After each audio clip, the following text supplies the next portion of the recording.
జన సైనికులకు సముచిత స్థానం ఉంటుంది. ఆత్మీయ భేటీలో పొంగూరు నారాయణ, వేమిరెడ్డి భేటీ, బీదా రవిచంద్ర. రాష్ట్రంలో మన ప్రభుత్వం వస్తోందని, ఇందుకు సహకరిస్తున్న జన సైనికులకు సముచిత గౌరవం కల్పించే బాధ్యత తాను తీసుకుంటానని నెల్లూరు పట్టణ తెలుగుదేశం అభ్యర్థి పొంగూరు నారాయణ తెలిపారు.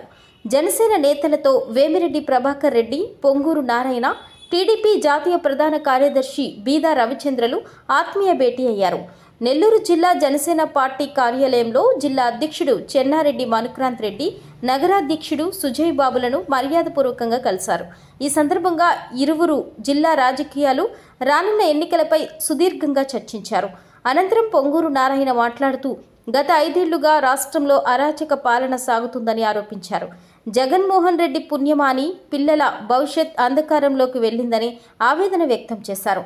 రాష్ట్రాన్ని కాపాడాల్సిన బాధ్యత ప్రజలపై ఉందన్నారు. అందుకే జనసేన, బీజేపీ, టీడీపీ కలయిక జరిగిందని చెప్పారు. ప్రజలకు సుపరిపాలన ఇవ్వాలన్న మంచి ఉద్దేశంతోనే అందరం కలిశామని చెప్పారు. 2024లో అత్యధిక మెజారిటీతో గెలుస్తామని ధీమా వ్యక్తం చేశారు. మనుక్రాంత్ రెడ్డి మాట్లాడుతూ ఎన్నికల్లో అందరూ సమన్వయంతో పనిచేయాలన్న ఉద్దేశంతోనే ఈ పరిచయ కార్యక్రమాన్ని ఏర్పాటు చేశామన్నారు.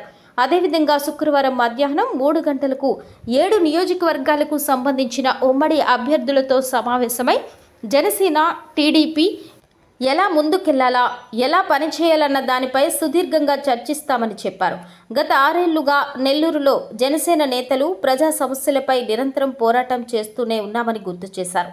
రానున్న ఎన్నికల్లో టీడీపీ, జనసేన, బీజేపీ ఉమ్మడి కూటమితో ప్రజా ప్రభుత్వాన్ని ఏర్పాటు చేయడం ఖాయమని ధీమా వ్యక్తం చేశారు. వేమిరెడ్డి ప్రభాకర్ రెడ్డి ప్రజా సేవకుడని, ఆయన ఎన్నో దైవ సేవా కార్యక్రమాలు చేస్తుంటారని కొనియాడారు. వచ్చే ఎన్నికల్లో ఎంపీగా వేమిరెడ్డిని, ఎమ్మెల్యేగా నారాయణని భారీ మెజారిటీతో గెలిపించుకునేందుకు ప్రతి ఒక్కరూ కృషి చేస్తామని హామీ ఇచ్చారు.